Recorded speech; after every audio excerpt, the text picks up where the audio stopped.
Hello, and welcome to another episode of Wealthy Weirdos. My name is Ona, and today I'm going to be telling you some wealthy weirdo stories. So, people I've met that are very wealthy, the way they think, the way they move, and my own experiences with uncaging my expression more and more and what that's led to. Okay, so. I've been going to a lot of events these days and getting myself into different rooms, as people would say. Um, this is not overrated. But I can tell you that it depends on how you move through a room. So you can go to a conference or you can go to a retreat, you can go to an event, you can hire somebody and meet the people that she's working with, right? But it all comes down to like how do you hold yourself in those spaces and do you interact with other people there? Like I can tell you I went to one event this year and it was smaller and I ended up kind of you know worming my way into the dinner that all of the speakers had together afterwards, even though I wasn't a speaker. But I had like a connection with somebody there. I had hired her for something before we were speaking, and I kind of like got myself invited, right? It seems small, but it's things like that where you're just unapologetic about the fact that you belong in a room. And then next thing you know, you're at this dinner. You're at this dinner with people you admire, with people who are making a lot more money than you, or with people who have like built incredible businesses, and you're having dinner with them. And that's an opportunity to ask some questions, not in this like grilling them about their work kind of way, but in this way of developing a relationship, of having curiosity, of just holding the energy of, yeah, I also belong here and let's talk, like, right? Like, let's mastermind, let's shoot the shit. Um, I really think this is so underrated. And it comes back to this idea of audacity that I talk about a lot, which, is really just realizing the reality that everybody has gifts. You can be gifted, you can be talented, everybody has God-given gifts. At the end of the day, what are you going to do with them? Right? Do you have the audacity to put them out there? Do you have the audacity to own your gifts? Do you have the audacity to get better at them, to try your best, to fall flat on your face, to talk to people who make more money than you, to talk to people who've been where you want to go, to just know that you belong in the room, even if you haven't done the same things, right? Like, and to be who you are in those scenarios, right? To let yourself be weird, to let yourself be silly, to let yourself be what you are, and then just genuinely connect with people. It's literally so important. So, yeah, I mean, there was that dinner, but also this affected the way I showed up at you know, other events. Like there was one event I had dinner and I was having dinner with a couple of like incredible psychics who make like six figures a month. And they were talking about sacred geometry and business and fields, your the field that your business has and the way you need to connect with people in it. Like it was fascinating, right? Then I went to another event, and again, I met powerful women, two of whom were psychic channelers. All of them were channelers, really, but two of them especially were kind of like the psychic guides behind really big names. And the other two were just geniuses as well, who were, I think one of them was making like $250,000 every single month, and the other was, I think, just had $1 million month. Right? I mean, it's wild. And these women weren't like, doing things that they hate. They're doing things that they love. They're having fun. They're writing books. They're inspiring people. They're geniuses, right? They're driven. They're passionate. One just, and I'm still in contact with these women, right? Like I'm still in contact with them. I'm still chatting with them. One of them just took a spontaneous trip to Japan. Like this is the kind of stuff where the first like, step that you've got to take if you want to be somebody who's like really wealthy and satisfied, right? Like not just like, oh, I have money, but like wealthy, wealthy, meaning you are doing what you love, you're serving people, you're having the time of your life, you're making a shitload of money. Like if you want to be wealthy, you've got to get around people that are doing that. Like it's no mistake that I'm in a room full of women who are like passionate and psychic and writing books and making tons of money and giving back. Like there's lots of different rooms with wealthy people in them. Those are my kind of wealthy people. You know what I'm saying? Like, that's not by accident. And it's not because I'm like gripping or trying to find these people. I know that my energy is going to align with them, and I'm finding them and ending up in those rooms because I'm holding myself like I belong in them. Does that mean that I always feel like I belong? No.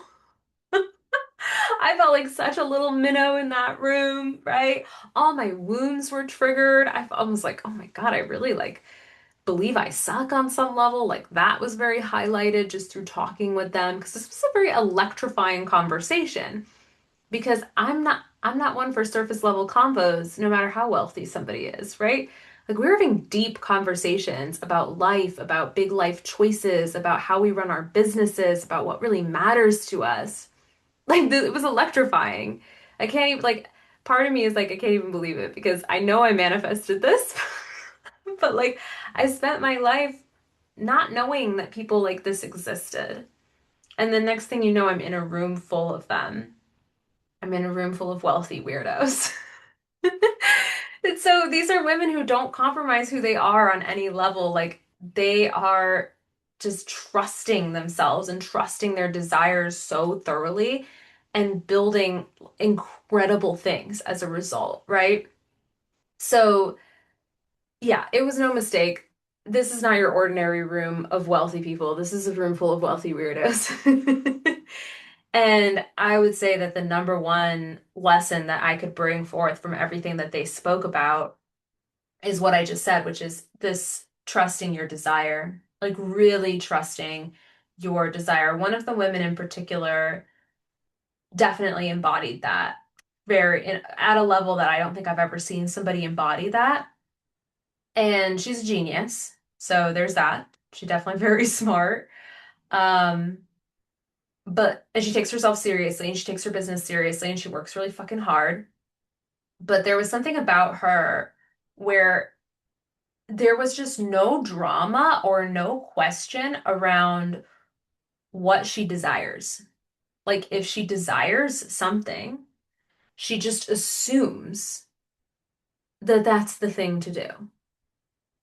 Do you see what I'm saying? Like something will come into her field of awareness and she'll decide, oh my gosh, I desire that. And it's literally just like the most neutral thing you could imagine. It's like, okay, I desire that. I mean, at least this is how I experienced her. It was like, okay, I desire that. So that means it's meant for me. That means it's mine. That means this is for the this is for the best, for my best life and for everyone else's best life. Like she just assumes that because she desires something, it's hers, it's meant to be hers, and this is for the betterment of her and everyone else in the world.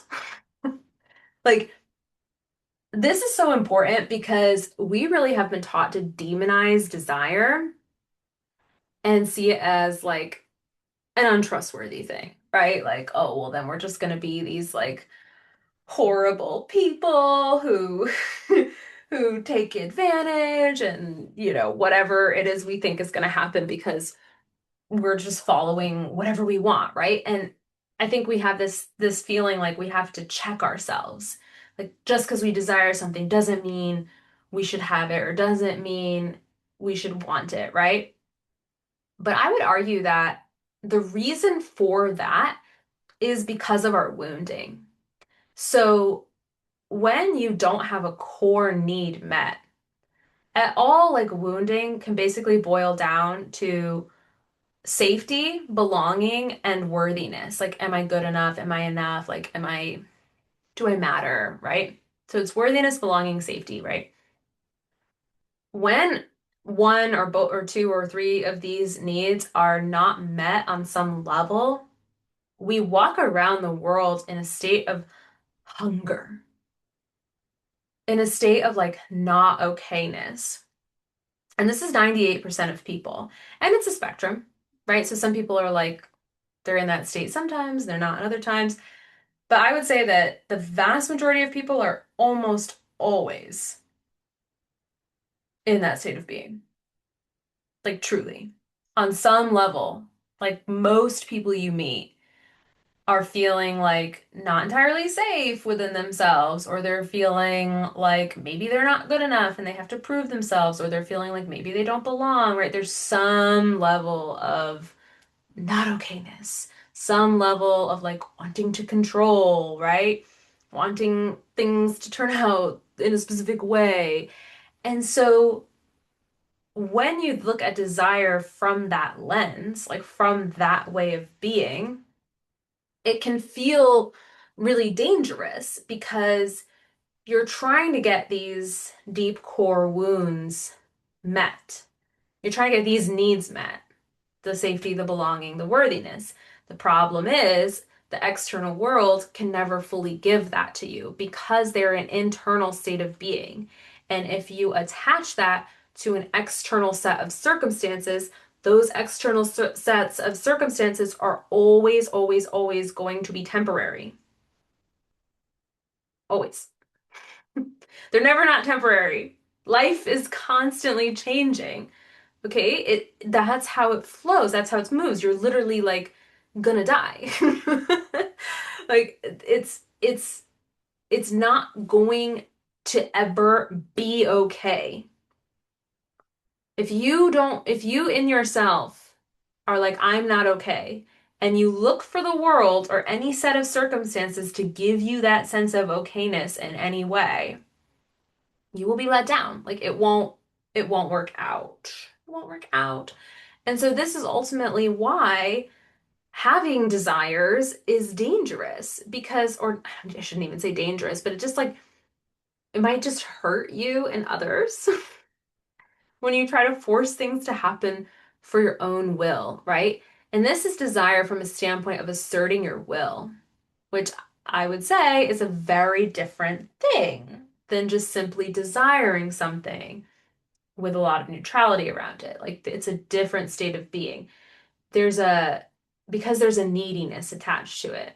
There's like a part of you that needs things to go a certain way. So it's not really a desire. Like I almost feel like it needs a different word. And we demonize these things like, oh, well, you just have so much ego, or you're so selfish, or you want so many things. And it's actually like the things you want are not the problem. And it's better to just be honest about what you want and not have any shame or judgment around that because we want to get clear about like, well, what do you want? Like, what is coming through you? There's nothing to be scared of there. Because probably on the other side of healing, you're still going to want the same things. They're just going to show up differently for you. I always tell this story because it's such a perfect example, but like, I desperately wanted to be on stage my whole life. Like I wanted to speak in front of a big crowd of people. It was just, but there was this like desperate energy around it because I had so much shame and so much belonging issues. Like I didn't feel like I belonged. I thought there was something wrong with me, like something's off about me, etc. So being on stage became this like big pedestalized thing. Like, oh my gosh, I have to be on stage, right? And this just pushed it further away. It just creates problems and like it puts you out of alignment, like out of like living with the Tao, I guess you could say, right? Because I'm trying to make this thing happen and it's never going to work. And even if I get on stage from that state of being, it's not going to fix the fact that I feel like something's off or wrong with me or that I don't belong, right? So really the way that manifested was just a lot of like failed auditions where I would get really sick or get laryngitis, or there's all this contradiction and drama around it.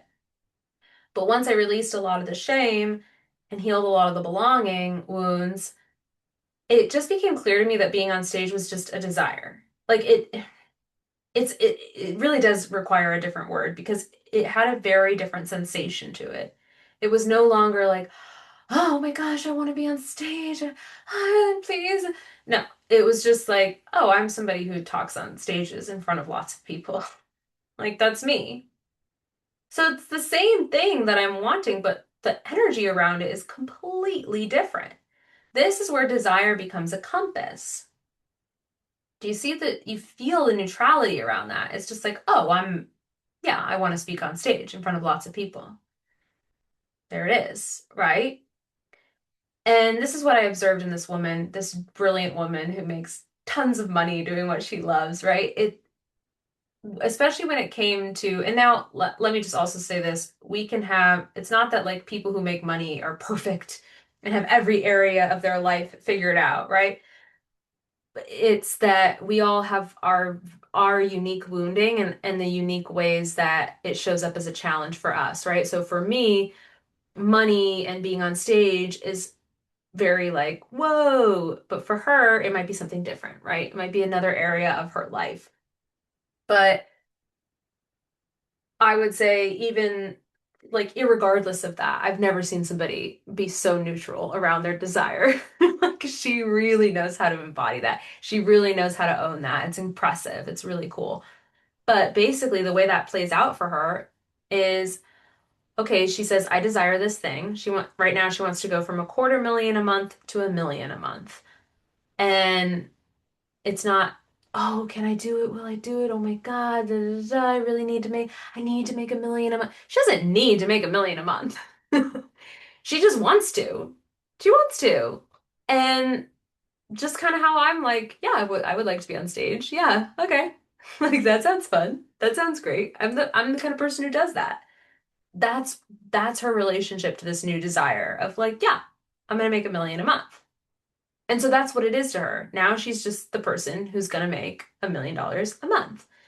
And from that place of neutrality, she's just going to start setting up those systems. So there's some things that maybe need to change in her product suite. So she sets out to do that, sets out to do whatever she needs to do, right? Like, she's going to write another book, blah, blah, blah. So there's all this like structural stuff where she's like, okay, in order to for that amount of money to have a place to come in, these A, B, and C needs to shift. That actually, isn't that complicated. It's math at the end of the day, right? Like, how many people can you serve? At what price point? In what way? Like, where are the windows for this level of wealth to come to you? And what level of value are you providing, right? So she writes a book, gets better at what she does, sets up those structures, and then basically just sets about convincing her brain that it's normal. And it's funny because I think for so much of my life, when people would talk about manifestation, or I would be exposed to the idea of manifestation, I had this lens on it of like, oh, it's you're wanting something. Like, oh, please, like I want to win the lottery, or oh, please, like I want to be in love, or I want to be rich, whatever. That was like not the energy at all. It was more just like, yep, I'm doing this thing, and right now it's not like a normal thing to my brain. So I'm gonna rewire that. Like, I'm just gonna make it seem normal. And so, yeah, she sets up the structures for it, listens to some subliminals, does some manifestation. And the way she does that is really just like, basically, like, she seems to play with little tricks almost of just tricking her mind into thinking that something's more normal. Like, she'll picture herself in that reality of making $1 million a month, but she'll also see like maybe what's imperfect about that reality. Like, another woman that was in there said, "Oh yeah, I've been wanting a Lamborghini, so I imagine going to get the tires changed on my Lamborghini." Like, kind of the everyday sort of annoying bits of life that would still be present. Because it's not just this like dream reality. And a lot of times I will bring people to a dream reality But I'm doing that because I want you to notice your state of being. I want you to notice your body and your physical presence. And that's my method, right? Like, she's not doing that. But I think in a way she is because there's this neutrality around it. You've got to come into the body when there's a lot of drama around something. When it's like, oh my God, I want this thing. Why don't I have this thing? There's not enough time. There's not enough this. There's not enough money. There's not enough that. Like, then you know for sure there's a contradiction in your field, aka part of you wants it, part of you doesn't. So, for example, I want to be on stage in front of hundreds of people, but I don't want anyone to see me because I suck, right? Like, that's a contradiction. That's why there's drama. Okay, so all of it always boils down to one of these core needs not being met. That's why it's so easy to smooth out. I shouldn't say easy, okay? That's why it's so simple yet difficult to smooth out contradiction in your system. Because I know that if there's contradiction, there's a layer of one of these needs not being met. So it's always simple. There's some type of tightness, some type of contraction, some type of resistance in your system because it doesn't feel safe, or it doesn't belong, or it doesn't feel like it's good enough. And it might be subtle, it might be layered, it might be just like a piece of that, and it might be buried in your subconscious, like all of these things. But ultimately, if you know fully and completely that you are complete and total unconditional love, and that you are safe, like your soul is safe. Like if you just trust, this is why faith is such a like shortcut for a lot of people and religion works well in that way. Because if you just know, yeah, I'm fully safe, yes, I fully belong, yes, I'm fully enough, then you're in this really relaxed, beautiful, expansive state. And what you desire next is just for fun. And you get to trust it. You get to just be like, and that's for the best, the betterment of all, right? Like, you're not going to be satisfied unless your work is helping other people. Like, you can do, money has no morality. Most things that you desire have no inherent morality around them. You can have all of this and not be like doing it for the betterment of the world. Like, you can just want things and have them. Um, but doing things for other people and being of service is another shortcut, actually, because you're going to be a lot more satisfied. Your soul is going to be a lot more satisfied when you're helping other people because ultimately we're all connected. So when you start to uplift other people and be of service, it's exciting for you on some level because it's like there's a truth to the fact that you're connected to people. So that is a better way to do things. It'll light you up. It might be slower at certain moments, but actually, it'll make you even more money, right? You'll do even better because you're creating so much value in the world and people are getting so much value out of what you do because you're of service. But if you think being of service is sacrificing, that's going to make you tense, that's going to make you drained, that's going to make you contracted. Ultimately, it's not going to be for the best interest of anyone. And this is how most people do charity work or serve. They serve from a place of like, like, I need to help, I need to sacrifice. This is just you playing savior. If you are hurting in order to help other people, as if it's all a zero-sum game and there's only so much and you have to like hurt yourself in some way to help another person, I know for a fact that's connected to a wound. For a fact. Like there's some part of you that feels safer and or feels more worthy and or feels more like she belongs because you have saved another person. And so you will sacrifice and feel shitty in order to help other people, whether it be sacrificing your time, your financial stability, your energy, right? This is not the same thing as serving people. Right? You genuinely serve people from overflow because it's fun. It's more satisfying. You're going to get more out of it. It's going to make you feel better. You're going because you want to have a purpose, right? Like you can make all the money in the world and then just feel like, what's the point, right?